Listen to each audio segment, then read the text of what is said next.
ध्यातारं विततत्त्वानां वन्दे तद्गुण लब्धे वन्दे तद्गुण लब्धे। पंचप्रविष्टि भगवान की, एकनाथ भगवान की, चिंतामणि पार्श्वनाथ भगवान की, अंतिम सरस्वती भगवान महावीर स्वामी की, आचार्य श्री विमल सागर जी महाराज की, आचार्य गुरुदेव सरस्वती सागर जी महाराज की, 3 कामनो करोड़ मुनि राजों की, द्वादशांगिरमणि माता की जय।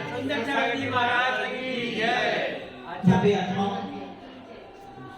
भगवान महावीर अंतिम तीर्थ शायद सौभाग्यशाली है कि हमें एक ऐसा भी तीर्थंकर मिला जिसको पूरा विश्व उनके सिद्धांतों को पालन करते हुए अपने आप को शांति का अनुभव करा लेता है। ऐसे भगवान महावीर जिन्होंने आदि नाथ के कुल को भी चलाया और अंतिम तीर्थंकर बनकर पूरे विश्व का प्रशासन कर रहे हैं।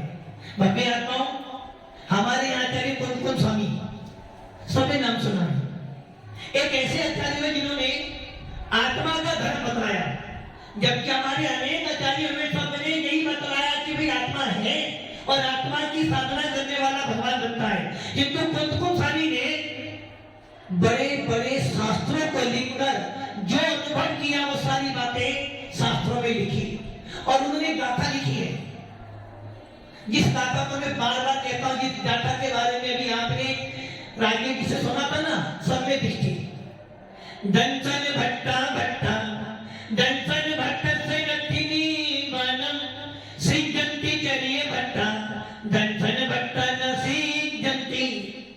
पूरे जैन शासन का सार 6 धारा में पंडित दौलत राम जी कहते हैं, दौले समझ सुन चेते सियाने काले बरथा मत खोबे ये नरे भावे फिर मिलने कठिन है जो सम्मित्व नहीं होवे। भव्य आत्माओं, भेद ज्ञान किसका भेद ज्ञान? बेटा भेद ज्ञान किसका?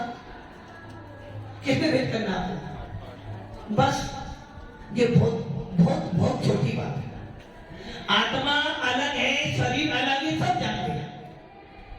अन्य लोग भी जानते हैं कि शरीर मेरे साथ में जाने वाला, और हम भी जानते हैं। किंतु भेद विज्ञानी क्या कहता है? मात्र शरीर नहीं, जो मेरे अंदर भाव उत्पन्न होते ना, कभी क्रोध के, कभी मान के, कभी लोभ के, कभी कसाई के, कभी मोह के, कभी दूसरों के प्रति गिराने के भाव, कभी अपने अहंकार के भाव, कभी अपने ममकार के भाव, मैं ये जो भाव उत्पन्न होते ना, इन भावों से भी जो अलग हो जाए वो है सम्य दृष्टि। जैसे अभी कह रहे थे कि सम्य दृष्टि का मालूम पड़ता है जब कोई साधर्मी भाई आ रहा हो और हमें उसको देखकर आत्मा में आनंद आए कि नहीं, कम से कम एक साधर्मी भाई आ गया, तो अंदर से आत्मा गदगद हो जाती है। उसे कहते हैं भेद विज्ञान। एक साधर्मी को देखकर, एक जिनेंद्र देव के मंदिर को देखकर और मुनियों को देखकर यदि हाथ जोड़ने के परिणाम बन जाए, समझना कि मैं सम्य दृष्टि हूं। यदि एक मुनि महाराज को देखकर, एक मुनि राज को देखकर, एक त्यागी व्यक्ति को देखकर तुझे ये लगे नहीं मेरा जैन शासन आ रहा है, ये मोक्ष मार्ग आ रहा है, समझना तो भेद विज्ञानी है। अभी सोच रहे थे कि स्वर्ग से भी ज्यादा है। स्वर्ग में आनंद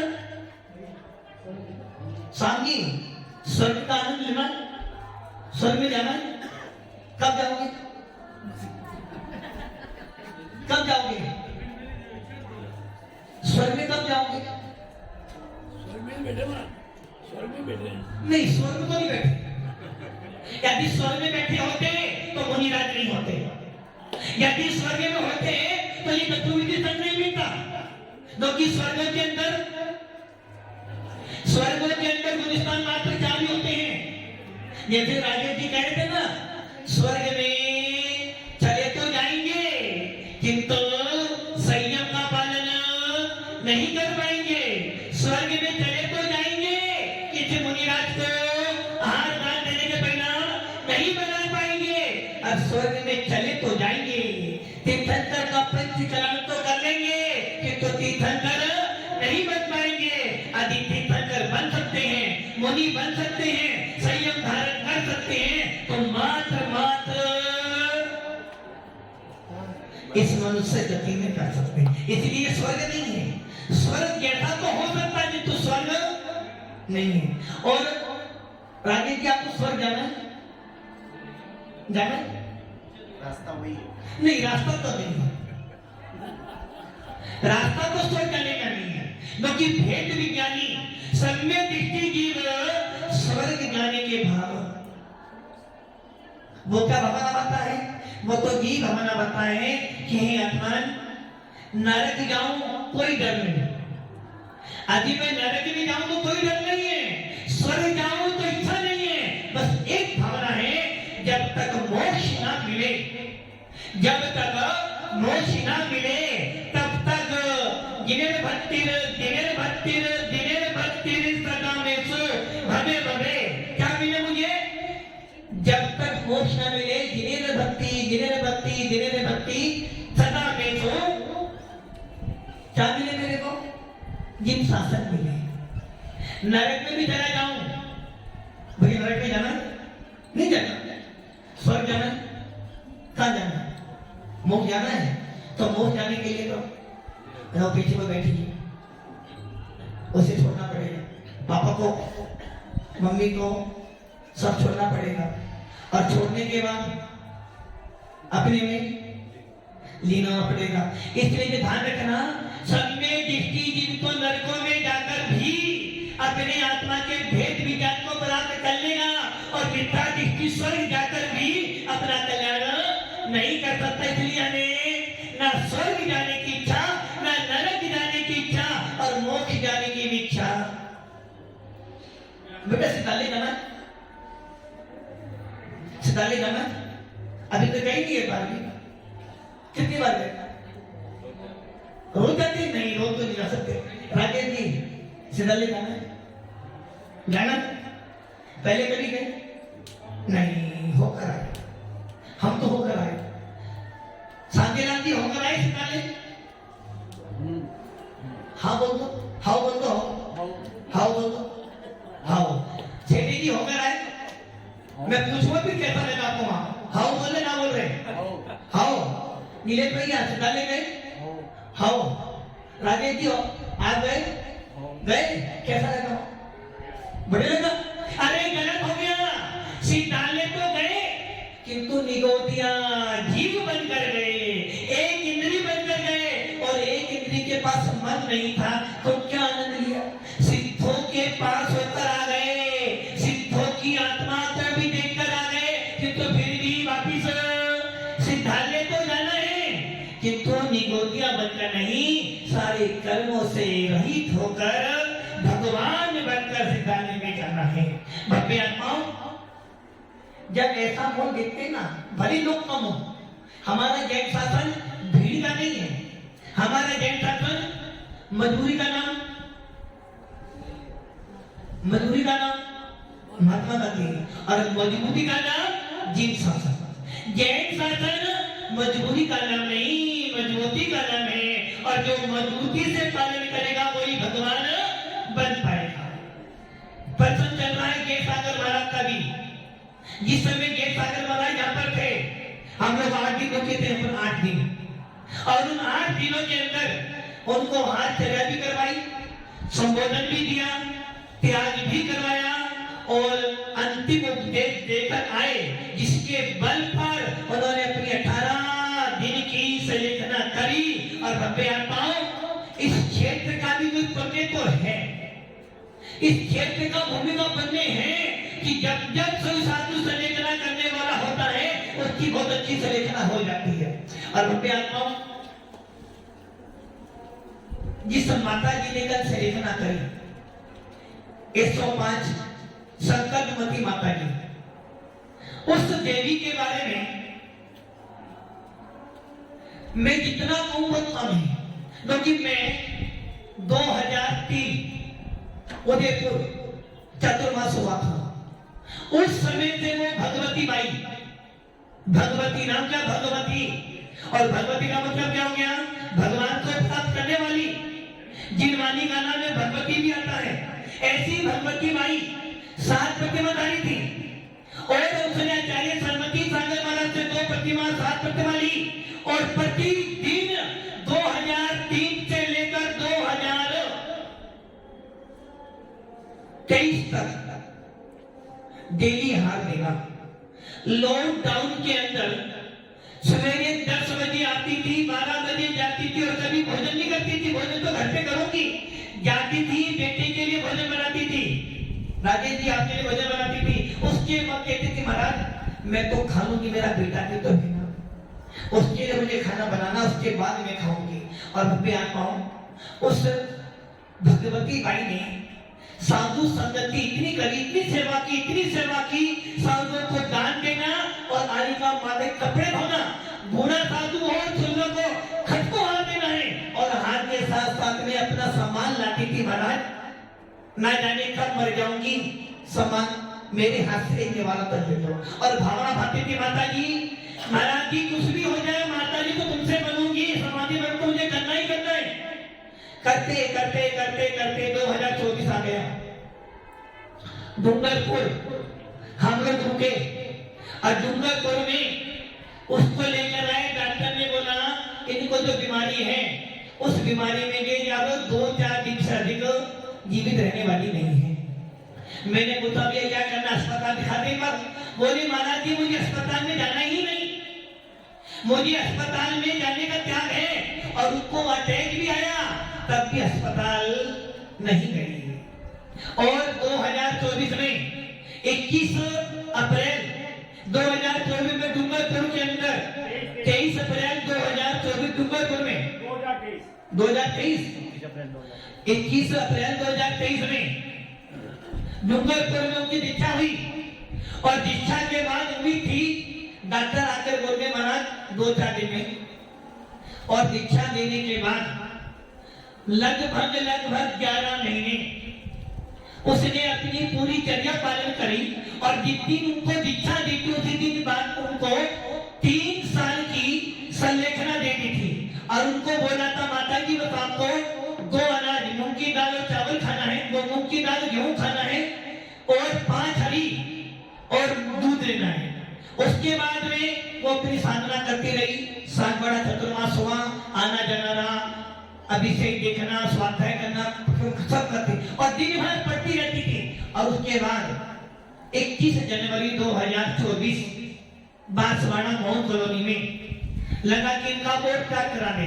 तो बोला माता जी बस आपको क्या करना है, सादा पानी पीना है, नारियल पानी पीना है, अनार का रस लेना है, मनोक्ता और पतली छाछ, इन 5 वस्तु के अलावा आपका सारा त्याग। अब आप सोचो 21 अप्रैल और तारीख का कितनी थी 9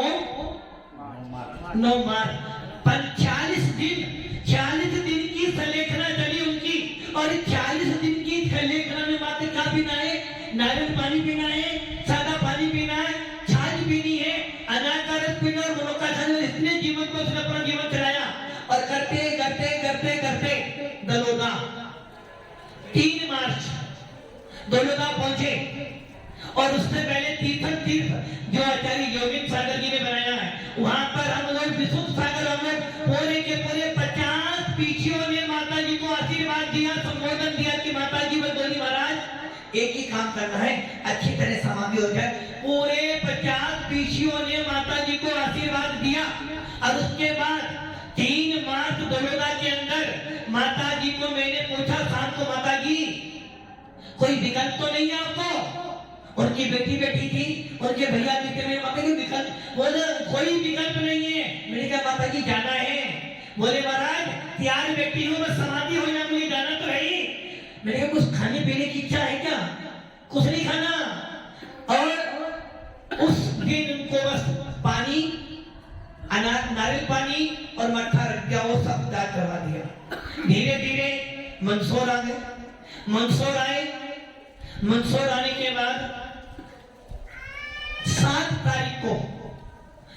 तारीख को मात्र 2 चम्मच मट्ठा पिया, 2 चम्मच नारियल का पानी पिया, 2 चम्मच सादा पानी पिया और थोड़ा नीचे रख दिया।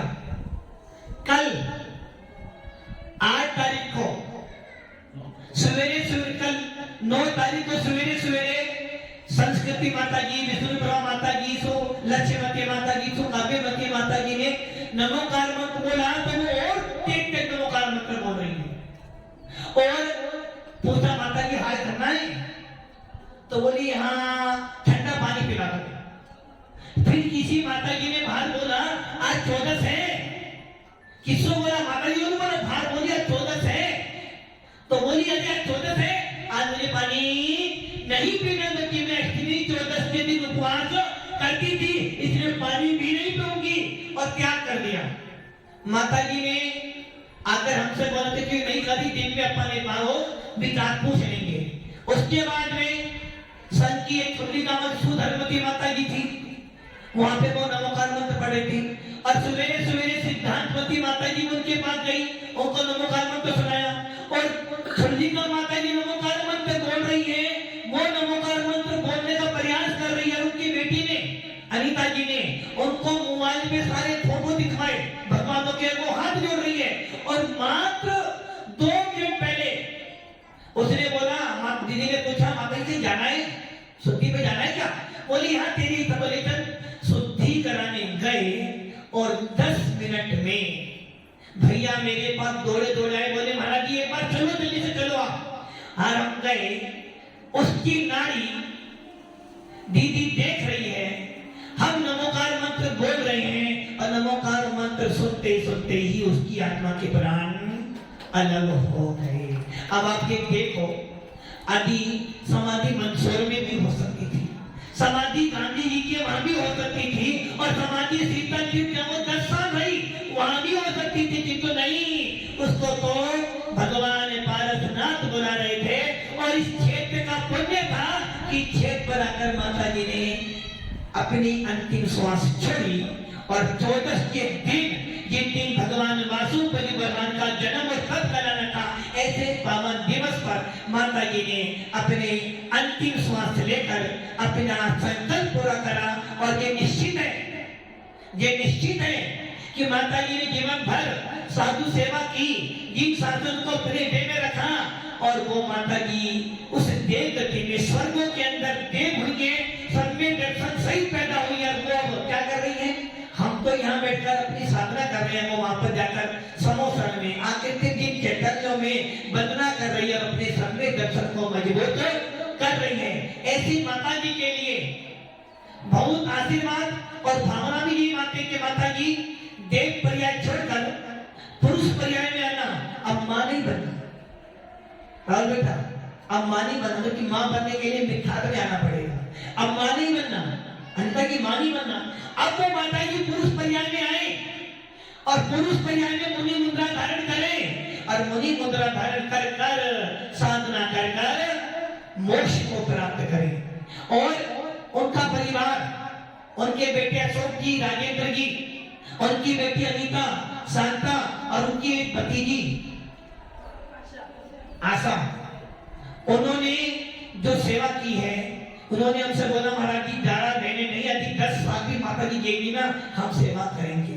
ऐसा परिवार धन्य है जो अपनी माँ की सेवा कर रहे हैं, क्योंकि माँ की सेवा हर किसी को नहीं मिलती, जिसको मिलती है बहुत सौभाग्यशाली होता है। इसलिए माता जी ने अपना अच्छी तरह समाधि वरण किया, और इस समाधि वरण को देखकर हमारे सबके मन में भाव आने की कि हम भी इस प्रकार अपनी समाधि करें, ताकि हमारा संसार कम हो और हमारा भी मोक्ष मार्ग प्रशस्त हो, और हम भी एक दिन मोक्ष की यात्रा करते हुए आत्मा से परमात्मा बने। ओम